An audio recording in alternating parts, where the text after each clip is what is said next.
Welcome back to Ouroboros Exotics. My name is Peyton. I'm so glad you're here. I got a lot of questions last video about what happens if a ball python bites you. Aren't you terrified? They're gonna eat you while you're asleep.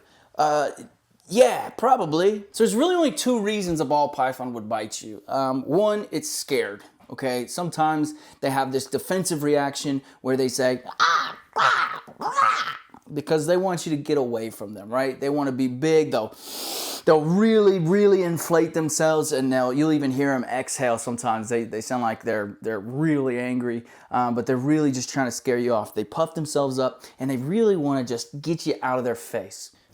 Now, the other reason is because they're hungry, and they're looking for food.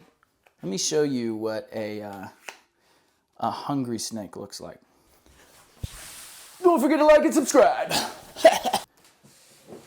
That's a hungry snake. That's a hungry snake. He's looking for food. You see that? You see how he's locked on? You see how I move side to side and he's waiting for it? He's very hungry. He's looking for a snack. He does not recognize that I am not food. Okay? So check this out.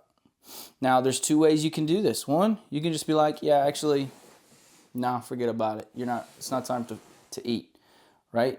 So now look at his posture. Now look how he is. Okay, now he can sense my heat again, so he's going to start coming back out. I'll tell you, yeah, you see how his chin is pointed up? He's absolutely ready. Now, I'll tell you another thing. You can kind of boop him on the head. If you can get behind him, it'll switch his behavior entirely. Oh, there he goes.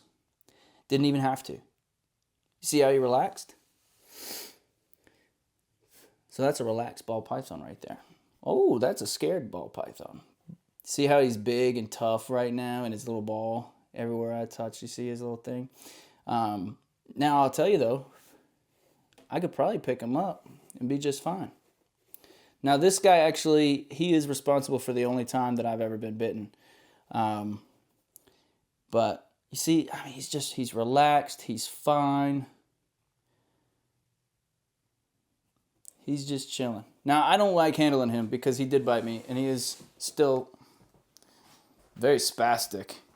He likes to swing his head around like he's about to attack and then just be curious. He makes me nervous. He makes me nervous. Oh, yeah, I broke my hand. Cupcake is a yellow-bellied pied ball python. She is near full grown. She's really trying to get away. She's like, forget about it. I don't want this. But this is a perfect example of what a typical behavior from typical behavior of a ball python looks like. I mean, they're curious. They want to get out of the light. They're nocturnal animals. They are more scared than anything. Gosh, look at the coloration on her back. Look at that. Ball pythons typically do what's called browning out, and their colors kind of get more muted. But and this used to be that golden part. So this brown area here, she does still have these highlights of these bright yellows, but she is getting a little bit more brown. But honestly, I think it makes her look more distinguished. Yeah, I love it. This is the behavior you can expect. You can see she is not interested in harming me. She is not interested in. She's not even really scared. You can't fit through there, you goof. What are you doing? Yep, there you go. There you go. Easy peasy. So this is what it looks like when a ball python is relaxed, is curious, doesn't really want to be touched right now, wants to get out of the light. But you can see she's obviously not trying to harm anybody, right?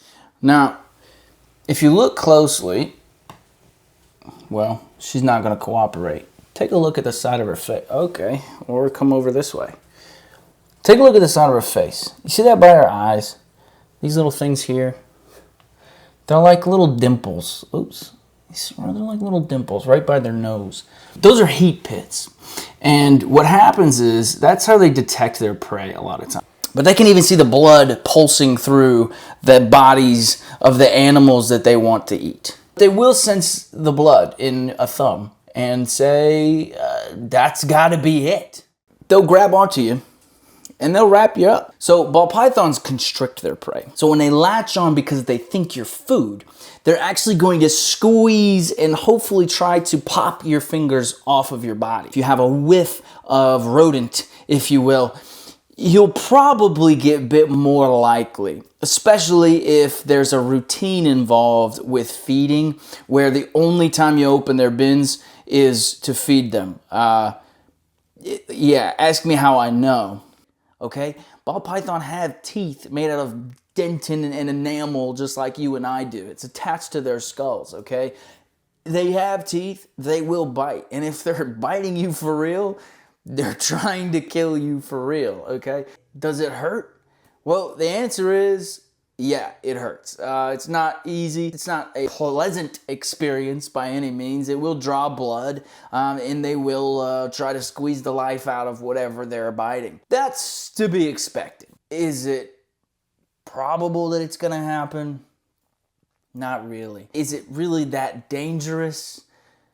Not really. Unless you're a baby, like an infant, like a small one, I could see that being a potential risk. You know, don't put your babies in a bathtub full of snakes, because that would probably not end really great. If something were to happen, they couldn't eat it, but like probably avoid that situation. They're really kind of docile creatures. You're really not going to run into a lot of problems with them. They're great pets. When you keep just one snake, you can make a beautiful enclosure. It's almost like a living piece of art, and you'll be able to see the snake do its thing. But when you have 7 of them in the same room and you're looking to get more so you can pair them together and get even more, it's just not feasible to get them all their 40-gallon breeder tank. They're incredible pets. They're beautiful animals. There's so many different types, there's so many different morphs to choose from. If you're interested in snakes, they're a great start. Can you get bit? Yes. Is it probable? Most of the time, no. And when it's just your pet, you only have one, handling it every single day, it will be more and more accustomed to you. You can also take your snake out of the enclosure and actually feed it in a separate enclosure. That way, there's no mistaking every interaction you have getting in and out of the enclosure, holding it in your hands. There's no recollection that this is gonna be food. So there are ways to minimize that exposure and that risk. If you do get bit, sanitize it, put a Band-Aid on it, you're gonna be okay. Sometimes they are tricky to peel off, but eventually they'll figure it out.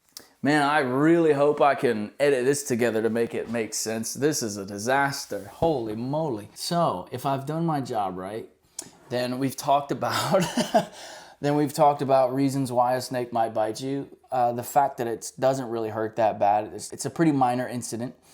At the same time, there are ways to minimize your risk, and it's probably less likely if it's your only pet. You've also seen snake teeth and heat pits and what a docile snake looks like, what a normal snake looks like. Man, that's a video right there. Look. Yeah. I'll see you next time.